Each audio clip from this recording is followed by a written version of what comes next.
ఈరోజు ఆదివార కాల సంపూర్ణ దేవుని వాక్యం అనేది మనం తెలియచేసుకుందాం. ఇర్మియా రాసిన గ్రంథంలో నుంచి ఇర్మియా గ్రంథము 22వ అధ్యాయము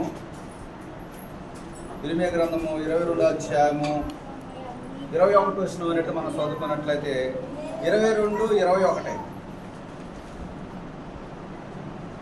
నీ క్షేమకాలంలో నేను నీతో మాట్లాడితిని కానీ నేను విననంటివి, నా మాటలు ఇనుకుపోవట నీ బాల్యము నుండే వాడిగా ఉంది.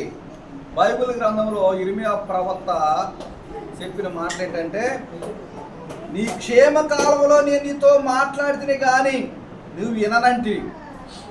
అంటే ప్రభు అయిన యేసుక్రీస్తు పరిశుద్ధాత్మ దేవుడు మనతో క్షేమంగా ఉన్నప్పుడు, సమాధానంగా ఉన్నప్పుడు, సంతోషంగా ఉన్నప్పుడు, కుటుంబాలకి శాంతి సమాధానాలు ఉన్నప్పుడు దేవుడు ప్రభు రాబోయే భవిష్యత్తు గురించి, రాబోయే శ్రమను గురించి, రాబోయే ఇబ్బంది గురించి, రాబోయే యుద్ధాల గురించి, రాబోయే వ్యాధుల గురించి, రాబోయే మరణాల గురించి, రాబోయే భవిష్యత్తు గురించి ఎప్పుడు మాట్లాడుతారంట? క్షేమకాలంలోనే దేవుడు ప్రభు మాట్లాడుతున్నాడు. అయితే మానవుడు వినట్లేదంట. మానవుడు దేవుని మాట త్రోసేసి తనకిష్టమైన మార్గంలో నడుచుకుంటారు. అందుకనే ప్రభు యేసుక్రీస్తు ఏమన్నాడంటే, దేవుడు క్షేమకాలంలో నేను నీతో మాట్లాడుతున్నా కానీ నువ్వు వినట్లేదు, నువ్వు నా మాట వినిపోవటమే బాలువు నుండి నీకు వాడికంటే పూర్వ దినాల్లో ఆ బొబ్బలో దేశంలో ఆ ప్రాంతంలో ఉన్న బిడ్డలు అన్నారంట, మనము దేవుని మాట వినవద్దు, మనం ప్రవక్తల మాట వినకూడదు, దేవుని మాట వినకూడదు, ప్రవక్తలు చెప్పిన మాటలు కూడా వినకూడదని అది వాడికి చేసుకున్నారట. వినకూడదని ఒక నిబంధన చేసుకున్నారట ఆ ప్రాంతంలో ఉన్నవాళ్ళు, వినకూడదు. అందుకనే క్షేమకాలంలో నీతో మాట్లాడా, నువ్వు వినట్లా, నా మాటలు వినకపోవటము బాలువు నుండే వాడిగా ఉంది. అంటే వాడికంటే అలవాటు అయిపోయిందంట. చూసారా, వాడికంటే ఏంటి చెప్పండి? అలవాటు. సేవకులు చెప్పిన మాటలు ఒక అలవాటు అయిపోయాయి. క్రమం లేని ప్రార్థన, నియమం లేని ప్రార్థన, క్రియ లేని ప్రార్థన, అలవాటు పడిపోయారు. అలవాటు ప్రార్థన అంట. అందుకనే నేను క్షేమకాలంతో మాట్లాడితే కానీ వినానంటివి అన్నాడు. ప్రభు అయిన దేవుని బిడ్డలారా, దేవుని యొక్క మాటలు అనేది మనము చాలా జాగ్రత్తగా ఉంటే, యెషయా ప్రవక్త ఒక మాట అన్నాడు. 55వ అధ్యాయం 6వ వచనంలో, యెషయా గ్రంథము 55:6వ వచనంలో, యెహోవా మీకు దొరికే కాలమున మీరు ఆయనని ఎత్తకండి అన్నాడు. దేవుని స్తోత్రం. చూసారా, యెహోవా మీకు దొరికే కాలము. ఆయన ఎప్పుడు దొరుకుతాడో, ఆయన సమీపంలో ఉండగానే, మీ దగ్గరలో ఉండగానే ఆయన ఎత్తకండి. దేవుడు యొక్క సన్నిధిలో ఉన్నాడు పరిశుద్ధాత్మ దేవుడు. యెహోవా మీకు దొరికే కాలము, ఆయన ఎత్తకండి. ఆయన సమీపంలో ఉండగానే ఏం చేయాలంట? సమీపంలో ఉండగానే ఆయన దగ్గర రావాలంట. ఆయన సమీపంలో ఉన్నాడు, మీరు ఆయన ఎత్తకండి. ఎతికే వారికి దొరుకుతాడు, కాబట్టి మీరు ఆయన ఎత్తకండి అని యెషయా ప్రవక్త కూడా చెప్పాడు. ఒకటి ఇర్మియా ప్రవక్త చెప్పాడు, రెండోదిగా యెషయా ప్రవక్త చెప్పాడు.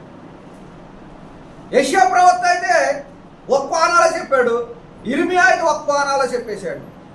ఈ ప్రవక్తలు రాసిన గ్రంథాలు అంటారు. ఈ ప్రవక్తలు రాసిన గ్రంథాలు అనేది మనము చూసుకున్నట్లయితే, యెహోవా మీకు దొరికే కాలంలో ఆయన్నే ఏం చేయాలట? ఎత్తకండి. ఆయన సమీపంలో ఉండగానే మీరు ఏం చేయాలంట? ఆయన సన్నిధికి వచ్చి ఆయన్ని ఏడుకోనండి.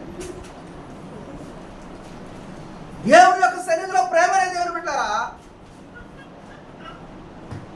క్షేమకాలంలో ప్రభు మాట్లాడతాడు.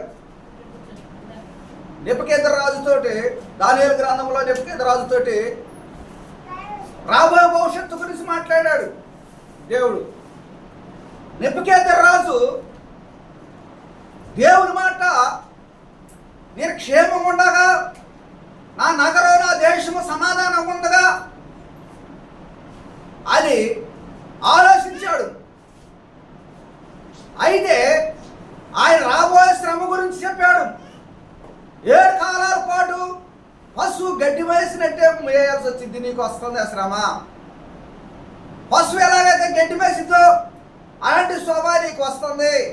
నీ నగరానికి, నీ దేశానికి శ్రమ వస్తుంది, నీ ఇంటి మీదకి శ్రమ వస్తుందని ప్రభు మాట్లాడినప్పుడు ఈ దర్శనం అనేది దానియేలుకి వివరించాడు. దానియేలుకి చెప్తే దానియేలు నెబుకద్నెజరుకి వివరించాడు. నెబుకద్నెజరుకి వివరిస్తే దానియేలు ఇదే మనసులో లేడు. ఎందుకంటే ఆయన క్షేమంలో ఉన్నాడు. ఆయన నగర క్షేమంగా, వారి కుటుంబానికి, భార్యలకు, బిడ్డలకు, దేశానికే క్షేమంగా ఉన్నాం. మాకు శ్రమ వచ్చిందని ఈ దైవజనుడు చెబుతున్నాడు. ఏంది, నాకు వచ్చిన కళ ఇదేనంటవా, నిజమేనంటవా, అంతేనంటవా, ఇంతేనంటవా అని ఆలోచించుండగా ఏమైందంట, దేవుని చెప్పిన మాట అనేది ఆయన మీదకి వచ్చింది, శిక్ష వచ్చేసింది. దేవుని మాట చెప్పినప్పుడు విననప్పుడు శిక్ష వచ్చి ఎన్ని కాలాలు గడ్డి వేసాడంటే అడవిలోకి వెళ్ళి 7 కాలాల పాటు అడవిలో గడ్డి వేసాడు. పశువులైన రూపం మారిపో ఆయన ఆలోచన, ఆయన తలంతు ఒక పశువులకి గడ్డి వేసేసాడంట. 7 కాలాలు అయిన తర్వాత అప్పుడు ఆయన మానవ బుద్ధి అప్పుడు వచ్చేసిందట నెబుకద్నెజరు. దేవుని యొక్క సన్నిధిలో క్షేమకాలంలో ప్రభు మాట్లాడతాడు. ఆయన మాట అనేది మనం వింటే మనకి సమాధానం కలిగింది. ఆయన మాట మనం వినకపోతే ఏవైతే సమాధానం రాదు. మేము అన్ని జల్లుగా ఉన్నప్పుడు, ప్రభువు మారు మనసు పొందనప్పుడు, నాకు మ్యారేజ్ కాకతాలకి యవనాపాయంలో ఉన్నప్పుడు 17-18 సంవత్సరాల సమయంలో ఉన్నప్పుడు యవనస్తులకి గొడవ వచ్చేసింది. యవనస్తులకి గొడవ వస్తే ఆ గొడవ వచ్చేసింది. వాళ్ళు నన్ను కొట్టాలనుకున్నారు, నేను వాళ్ళని కొట్టాలనుకున్నా. అయిపోయింది, పట్టింది లేదు ఏం లేదు, కానీ వాళ్ళు నన్ను కొట్టాలని కబురు పంపించేశారు. పరిటాల పలానా అబ్బాయిని కొట్టాలి అని కబురు పంపించారు. నేను కూడా వాళ్ళు ఈ మధ్యలో వచ్చి నేను కొట్టాలని వాళ్ళకి వర్తమానం పంపించేసింది. అయిపోయింది. అయితే నేను మారు మనసు పొంది సేవకు వచ్చిన తర్వాత ప్రభు మాట్లాడాడు. క్షేమంగా సేవ పెరుగుతుంది. ఏది కౌలూరు గ్రామం కానీ, పరిటాలు కానీ, శిశువులు కూడా 5-6 తయారయ్యారు. అప్పుడు క్షేమ కాలంలో ప్రభు మాట్లాడుతున్నాడు. నువ్వు ఎవరి కాలంలో నువ్వు గొడవ పెట్టుకొని అతను పలానా వాళ్ళ మీద కొట్టాలనుకున్నావు కాబట్టి వాళ్ళతో సమాధానం కూడా నాకు దర్శనం వచ్చింది. వాళ్ళు కనపడ్డారు, వాళ్ళకి అడిగిన సమాధానం పడమని ప్రభు చెప్పాడు. నేను క్షేమంగా ఉండా, నా కుటుంబం క్షేమంగా ఉంది. దేవుడు ఏం చెప్పాడండి, నీ ఎవరి కాలంలో మరి నువ్వు అతన్ని వాళ్ళు కొట్టాలనుకున్నావు, వాళ్ళు నిన్ను కొట్టాలనుకున్నారు కాబట్టి అది దోషంగా ఉంది, వాళ్ళతో నువ్వు సమాధానం కూడా అని ప్రభు చెప్తే నేను వాళ్ళ కాడికి వెళ్ళే మనసు నా దగ్గర లేదు. ఎలా పోయాగానే 1 సంవత్సరం ఆగిపోయింది. ఆ దేవుడు చెప్పిన మాట. సంవత్సరం ఆగిన తర్వాత మా పాస్టర్ గారికి జ్వరం వచ్చేసింది. జ్వరం పోయి టైఫాయిడ్ వచ్చింది. టైఫాయిడ్ పోయి మనిషి బలహీనతగా అయిపోయింది. ఆ దినాన మా గురువుగారిని తీసుకొచ్చి ప్రార్థన చేపిద్దామని గురువుగారిని తీసుకొచ్చి ప్రార్థన చేయించు, నయం కాల. మళ్ళీ వాళ్ళు గురువుగారు ఉన్నారు, పెద్ద గురువుగారు తీసుకొచ్చు, పెద్ద గురువుగారిని కూడా ప్రార్థన చేయించు. ఏంటి వాళ్ళకే నయం కాల. అట్టగాలోని 40 మంది సేవకులు కలిసి ప్రార్థన చేయడం మొదలు పెట్టేశాం. 40 మంది సేవకులు ప్రార్థన చేసినా కానీ ఉండే కొద్దిగా ఒక ఒళ్ళు మా మనిషి ఒక పంచం అయిపోతుంది. అంటే రక్తం అనేది అక్కడక్కడ ఆగిపోయి మనిషి ఆహారం లేక మనిషి బలిహీనతగా అయిపోయి ఎముకల మీద వేసుకొని ఒక పంజరంగా తయారైపోయింది. మరణ చచ్చిపోయిందో అని భయం వేసేసింది. అప్పటికి 4 రోజులైంది మంచంలో పడిపోయి.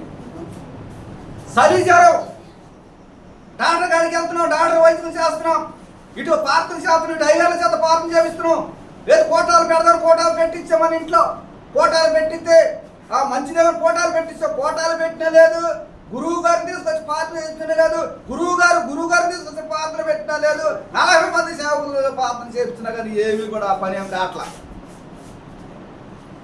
ఈ పరిస్థితి ఎలా ఉందంటే చచ్చిపోయే పరిస్థితి ఉంది. అప్పుడు చలికి మంచం మీద కానీ పండించి మంచం మీద కానీ 4-5 దుప్పట్లు కప్పి ఏంటి నిప్పులు ఒక కుంపటే ఇనప వచ్చిలో నిప్పులు పోసి నిప్పులు మంచం కింద పెడితే ఆ ఏడికి పండుకుంటుంది. అలాంటి పరిస్థితుల్లో నెల రోజులు అయిపోయింది. మనిషి బ్రతికిద్దో బ్రతకదో నాకైతే చాలా బలహీనతలు పడిపోయారు. మనిషి బ్రతకదు. మన సేవకులు ఉన్నా అసలు ఈ మనిషి ఎంతమంది అయ్యారు ప్రార్థన చేసినా కానీ స్వస్థ రావట్లేదు, ఈ మనిషి బ్రతకదని ఆలోచన వచ్చినప్పుడు రాత్రి ప్రభు మాట్లాడుతున్నాడు శ్రమల్లో. నా ఆలోచన బలం మొత్తం అయిపోయింది, నా ఆలోచన మొత్తం అయిపోయింది, ఎక్కడెక్కడ ప్రార్థన చేయడం మొత్తం అయిపోయింది. అప్పుడు ప్రభు మాట్లాడుతున్నాడు, నీకు మొదట చెప్పింది ఏంటయ్యా, నువ్వు పలానా గ్రామం వెళ్ళి వాళ్ళతో సమాధాన పడమని చెప్పా కదా, వాళ్ళ కాడికి సమాధాన పడమని. అప్పుడు ప్రభు మాట్లాడాడు శ్రమల్లో.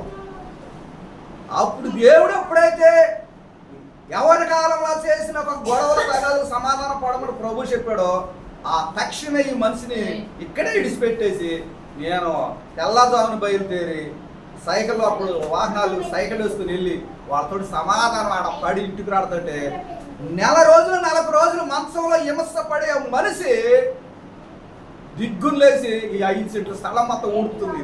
దేవుని స్తోత్రం. అప్పుడుకొచ్చి నేను గారికి స్వస్థ. మనం ఎప్పుడైతే సమాధానం పడ్డా నేను వెళ్ళి వాళ్ళతోటి అయ్యేటటువంటి సంగతి నేను ప్రభు నమ్మబోతారికి నేను మీతో గొడవలు ఉండే కాబట్టి దాని విషయం ప్రభు చెప్పాడు, సంవత్సరం అయింది నేను రాలేదు, ఇప్పుడు వచ్చి నన్ను క్షమించినని వాళ్ళందరికీ సమాధానం పడి నేను ఇంటికి రాడుతుంటే అమ్మగారికి ఆరోగ్యం వచ్చేసింది, ఏ డాక్టర్ వైద్యం కూడా లేదు. దేవుని స్తోత్రం. శ్రమల్లో ప్రభు మాట్లాడు, క్షేమ కాలంలో మనతో మాట్లాడతారు కానీ మనం వినట్లా.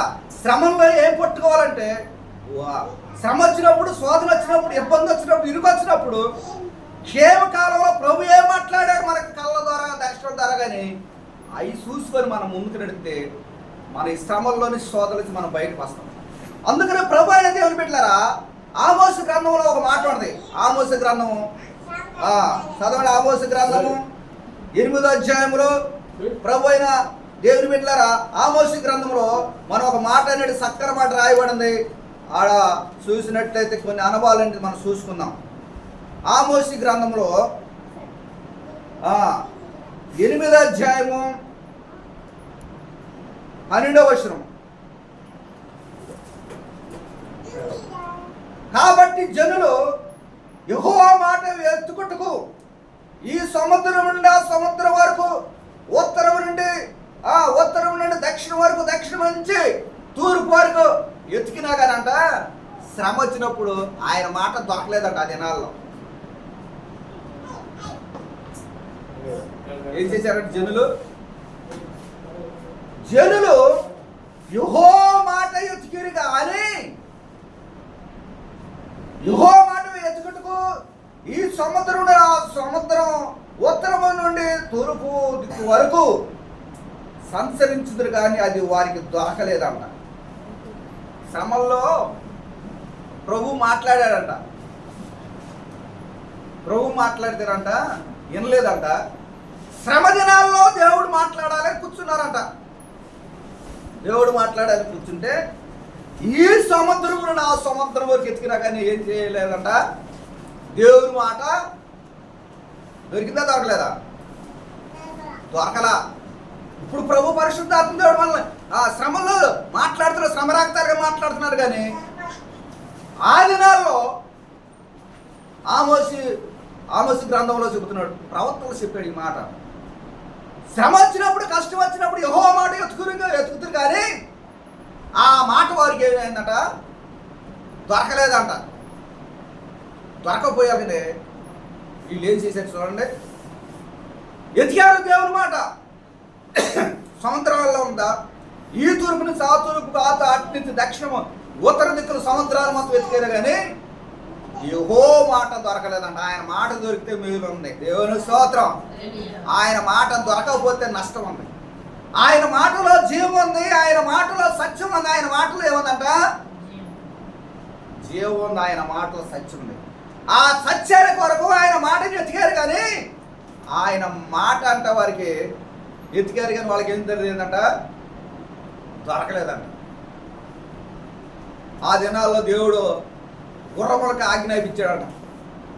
ఎవరైతే దేవుని మాట ఎంతో ఏంటి దేవుని మాట ఎన్నో దేవుని యొక్క ముద్ర నష్ట లేని వాళ్ళకి వాళ్ళ కుట్టమని గుర్రములకి ఆజ్ఞాపించాడంట. ప్రకటన గ్రంథము 7 అధ్యాయము 9 అధ్యాయం 5, 7 వచనాలు.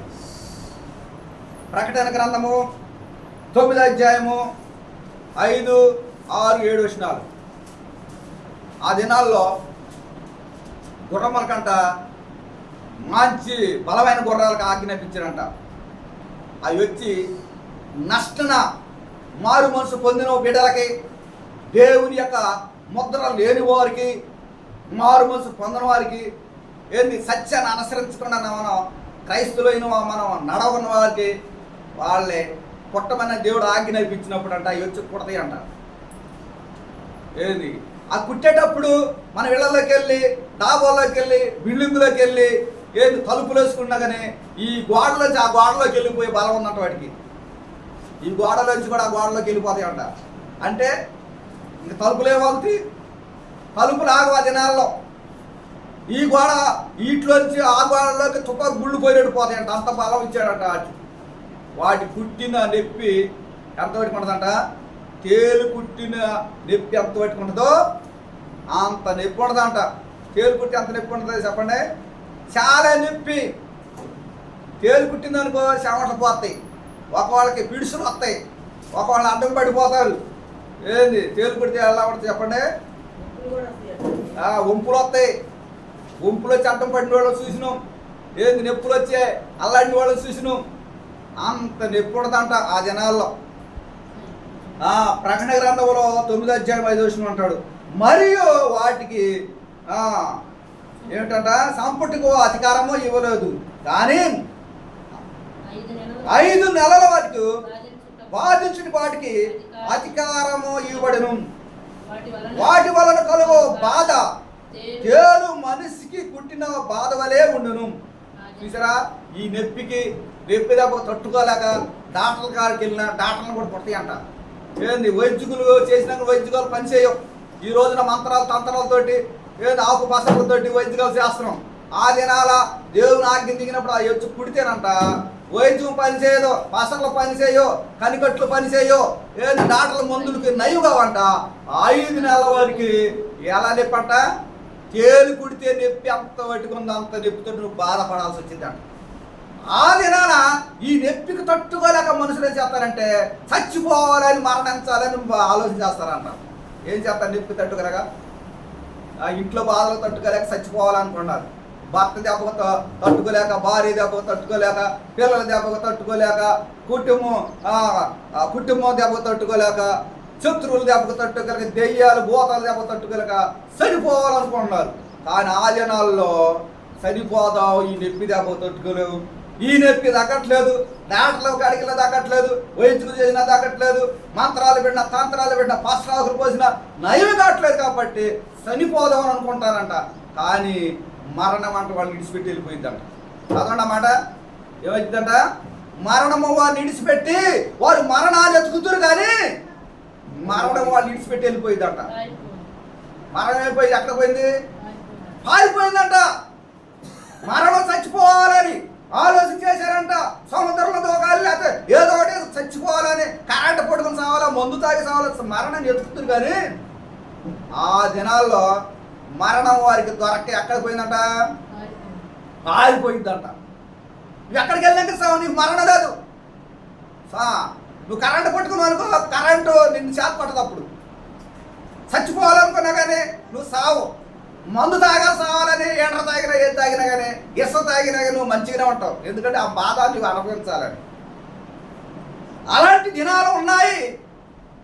అలాంటి దినాల్లోంచి నువ్వు మరణాపాయంలో ఉన్నప్పుడు నువ్వు మరణించాలని చూస్తావు, కానీ మరణం నిన్ను ఇడిసిపెట్టిపోయింది.